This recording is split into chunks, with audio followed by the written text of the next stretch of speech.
दोस्तों कैसे हो आप सभी लोग। आशा करते हैं दोस्तों आप सभी लोग अच्छे और मस्त होंगे। जैसे कि दोस्तों आप सभी पता होगा दोस्तों, मैंने जो दोस्तों नेवी एमआर के लिए फ्री लक्ष्य बैच स्टार्ट किया था। ठीक है दोस्तों, जिसकी जो दोस्तों जो क्लासेज हैं हमारे यूट्यूब चैनल पर जो दोस्तों हर एक क्लास लगातार जो दोस्तों chapter wise, subject wise, topic wise लगातार जो दोस्तों हर एक क्लास चल रही है। अगर दोस्तों आप लोगों ने अभी तक नहीं देखा तो दोस्तों आप लोग हमारे चैनल के प्लेलिस्ट में जा करके हर एक वीडियो जो दोस्तों chapter wise, topic wise, subject wise आप लोग जो दोस्तों देख सकते हैं।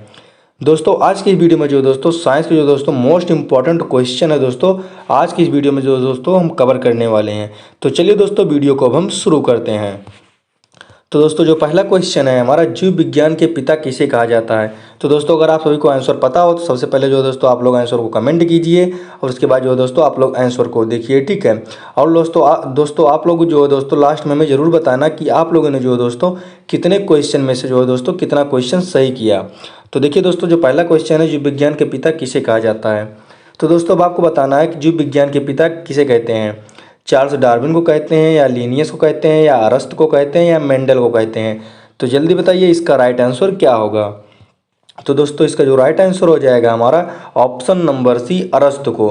तो दोस्तों जो जीव विज्ञान का पिता है उसे दोस्तों अरस्त को कहा जाता है। तो ऑप्शन सी नंबर हमारा बिल्कुल राइट आंसर हो जाएगा।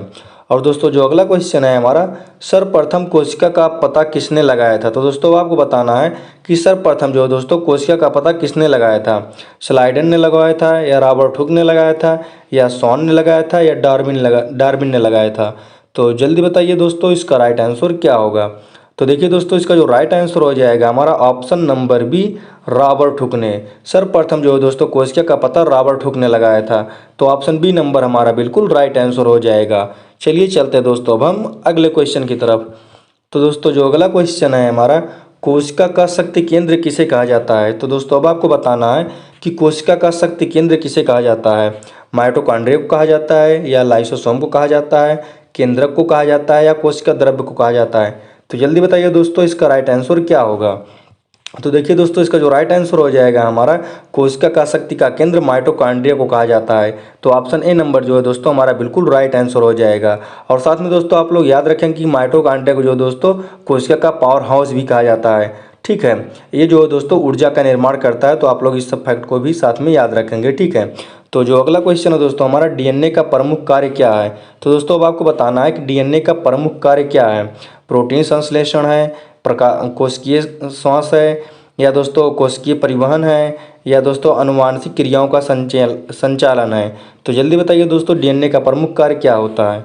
तो देखिए दोस्तों जो डीएनए का प्रमुख कार्य होता है वह दोस्तों अनुवांशिक क्रियाओं का संचालन करना होता है। तो ऑप्शन डी नंबर हमारा बिल्कुल राइट आंसर हो जाएगा। चलिए चलते हैं अब हम अगले क्वेश्चन की तरफ।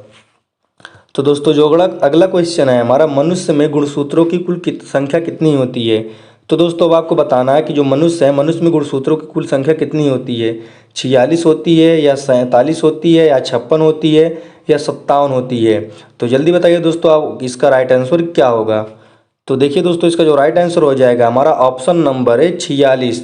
मनुष्य में जो दोस्तों गुणसूत्रों की कुल संख्या होती है वह दोस्तों 46 होती है।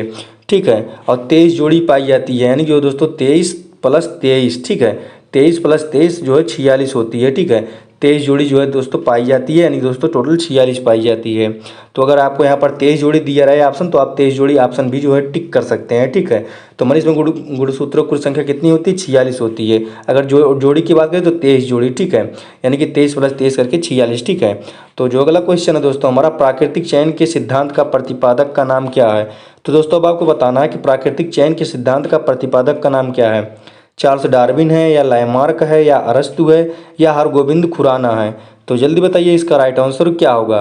तो देखिए दोस्तों जो प्राकृतिक चयन के सिद्धांत का प्रतिपादक है वो दोस्तों चार्ल्स डार्विन है। तो ऑप्शन ए नंबर हमारा बिल्कुल राइट आंसर हो जाएगा। चलिए चलते हैं अब हम अगले क्वेश्चन की तरफ। तो दोस्तों जो अगला क्वेश्चन है हमारा, एक वर्णांध व्यक्ति में किस रंग की पहचान नहीं होती है। तो दोस्तों अब आपको बताना है कि एक वर्णांध व्यक्ति में किस रंग की पहचान नहीं होती है। लाल व पीले की, हरा व पीला की, लाल व नीला की, लाल व हरा की। तो जल्दी बताइए इसका राइट आंसर क्या होगा। तो देखिए दोस्तों एक वर्णांध व्यक्ति को जो दोस्तों लाल और हरे रंग की जो दोस्तों पहचान नहीं होती है। तो ऑप्शन डी नंबर हमारा बिल्कुल राइट आंसर हो जाएगा। तो जो अगला क्वेश्चन है हमारा, मेढक किस वर्ग का जंतु है। तो दोस्तों अब आपको बताना है कि जो मेढक है दोस्तों वह किस वर्ग का जंतु है। ठीक है। तो ये दोस्तों आस्टिक तीज का है या एम्फीबिया का है या सरीसृप का है या कांडिस्ट तीज का है। तो जल्दी बताइए दोस्तों इसका राइट आंसर क्या होगा। तो दोस्तों इसका जो राइट आंसर हो जाएगा हमारा ऑप्शन नंबर बी एम्फीबिया का। मेढक जो है दोस्तों एम्फीबिया वर्ग का जंतु है। तो ऑप्शन बी नंबर हमारा बिल्कुल राइट आंसर हो जाएगा। चलिए चलते हैं अब हम अगले क्वेश्चन की तरफ।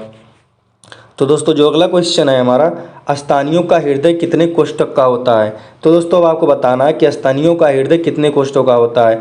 2 होता है या 3 होता है या 4 होता है या 5 होता है। तो जल्दी बताइए इसका राइट आंसर क्या होगा।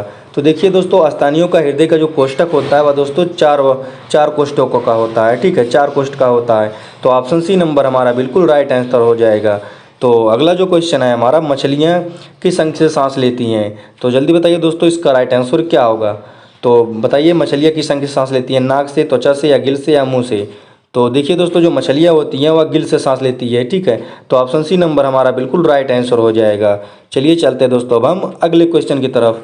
तो जो अगला क्वेश्चन है हमारा, विश्व का सबसे छोटा पक्षी कौन सा है। तो दोस्तों आपको बताना है कि विश्व का यानी दोस्तों संसार का सबसे छोटा पक्षी कौन सा है। एमू है, कीवी है या हमिंग बर्ड है या गौरैया है। तो जल्दी बताइए इसका राइट आंसर क्या होगा। तो देखिए दोस्तों जो विश्व का सबसे छोटा पक्षी है वह दोस्तों हमिंग बर्ड है। तो ऑप्शन सी नंबर हमारा बिल्कुल राइट आंसर हो जाएगा। तो दोस्तों जो अगला क्वेश्चन है हमारा, ऊतकों के अध्ययन संबंधी विज्ञान को कहा जाता है। तो दोस्तों आपको बताना है कि ऊतकों के अध्ययन के संबंधी विज्ञान को क्या कहा जाता है। साइटोलॉजी, मॉर्फोलॉजी, हिस्टोलॉजी या एनाटॉमी। तो जल्दी बताइए इसका राइट आंसर क्या होगा। तो देखिए दोस्तों जो ऊतकों के अध्ययन संबंधी विज्ञान है उनका जो अध्ययन है दोस्तों हिस्टोलॉजी कहलाता है। तो ऑप्शन सी नंबर हमारा बिल्कुल राइट आंसर हो जाएगा। चलिए चलते हैं दोस्तों अब हम अगले क्वेश्चन की तरफ। तो दोस्तों जो अगला क्वेश्चन है हमारा, रक्त किस प्रकार का ऊतक है। तो दोस्तों अब आपको बताना है कि जो रक्त है हमारा यह किस प्रकार का ऊतक है। पेशी ऊतक है, संयोजी ऊतक है या तंत्रिका या दोस्तों उपकला। तो जल्दी बताइए इसका राइट आंसर क्या होगा। तो देखिए दोस्तों जो रक्त है या जो दोस्तों एक प्रकार का संयोजी ऊतक है। तो ऑप्शन बी नंबर हमारा बिल्कुल राइट आंसर हो जाएगा। दोस्तों जो अगला क्वेश्चन है हमारा, किस ग्रंथि को मास्टर ग्रंथि कहा जाता है। तो जल्दी बताइए दोस्तों, थायराइड ग्रंथि को या पैराथायराइड या दोस्तों पिट्यूटरी या एड्रिनल। तो जल्दी बताइए इसका राइट आंसर क्या होगा। तो देखिए दोस्तों जो मास्टर ग्रंथि कहा जाता है वह दोस्तों पिट्यूटरी ग्रंथि को कहा जाता है। तो ऑप्शन सी नंबर हमारा बिल्कुल राइट आंसर हो जाएगा। चलिए चलते हैं दोस्तों अब हम अगले क्वेश्चन की तरफ। तो दोस्तों जो अगला क्वेश्चन है हमारा, मानव शरीर में हड्डियों की संख्या कितनी है। तो दोस्तों अब आपको बताना है कि मानव शरीर में हड्डियों की संख्या कितनी होती है। 204 होती है या 206 होती है या 106 होती है या 209 होती है। तो जल्दी बताइए इसका राइट आंसर क्या होगा।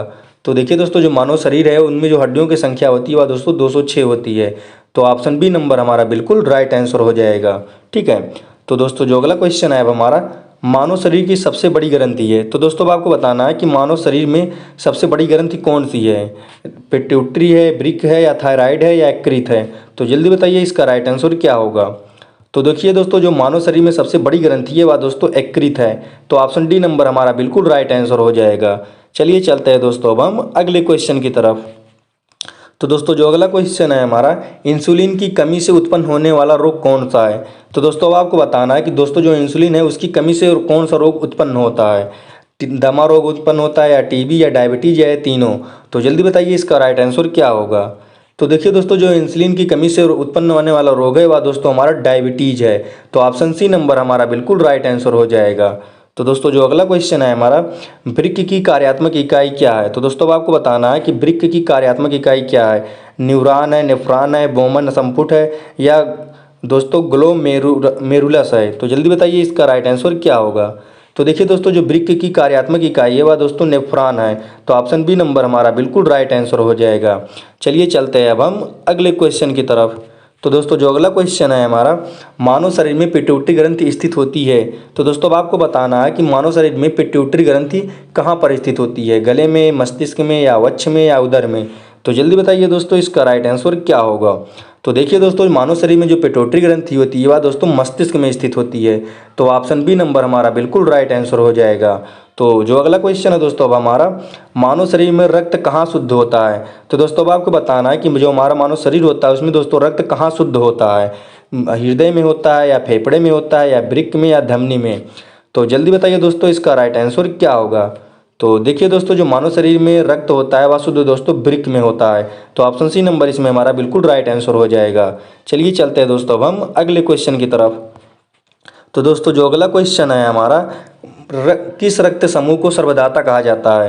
तो दोस्तों अब आपको बताना है किस रक्त समूह को सर्वदाता कहा जाता है। ए रक्त को, बी रक्त को, या ए बी रक्त को, या ओ रक्त समूह को। देखिए दोस्तों, ये जो दोस्तों क्वेश्चन है हमारा, यह मोस्ट इंपॉर्टेंट क्वेश्चन है, आप लोग याद रखेंगे। हालांकि इसमें दोस्तों जो भी बायोलॉजी क्वेश्चन है दोस्तों सभी मोस्ट इंपॉर्टेंट क्वेश्चन है, तो आप लोग सभी क्वेश्चन को अच्छे से याद रखेंगे और अच्छे से समझेंगे, ठीक है। तो किस रक्त को बताइए समूह को सर्वदाता कहा जाता है, किस रक्त समूह को सर्वदाता कहा जाता है। ए रक्त को, बी रक्त को, या ए बी रक्त समूह को, या ओ रक्त समूह को। तो जल्दी बताइए इसका राइट आंसर क्या होगा। तो देखिए दोस्तों, जो हमारा ओ रक्त समूह है वह दोस्तों सर्वदाता कहा जाता है, ओ रक्त समूह को। तो ऑप्शन डी नंबर हमारा बिल्कुल राइट आंसर हो जाएगा। तो जो अगला क्वेश्चन है हमारा, किस ब्लड ग्रुप को सर्वग्राही कहा जाता है। तो दोस्तों आपको बताना है कि कौन से ब्लड ग्रुप को जो दोस्तों सर्वग्राही कहा जाता है। ए रक्त समूह को कहा जाता है, या बी रक्त समूह को कहा जाता है, या ए बी रक्त समूह को कहा जाता है, या जो दोस्तों ओ रक्त समूह को कहा जाता है।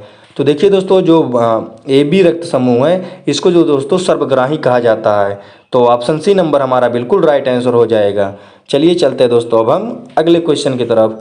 तो दोस्तों जो अगला क्वेश्चन है हमारा, विटामिन डी का रासायनिक नाम क्या है। तो जल्दी बताइए दोस्तों, विटामिन डी का रासायनिक नाम क्या है। स्कारबिक एसिड है, टेकोफेराल है, साइनोकोबालामीन है, या कैल्सीफेराल है। तो जल्दी बताइए दोस्तों इसका राइट आंसर क्या होगा। तो देखिए दोस्तों, इसका जो राइट आंसर हो जाएगा हमारा, विटामिन डी का रासायनिक नाम कैल्सीफेराल है। तो ऑप्शन डी नंबर हमारा बिल्कुल राइट आंसर हो जाएगा, ठीक है। तो जो अगला क्वेश्चन है हमारा, कौन सा विटामिन जल में घुलनशील है। तो दोस्तों आपको बताना है कि कौन सा विटामिन है जो कि दोस्तों जल में घुलनशील है। विटामिन ए है, या विटामिन बी है, या विटामिन सी है, या दोस्तों विटामिन बी एवं सी दोनों है।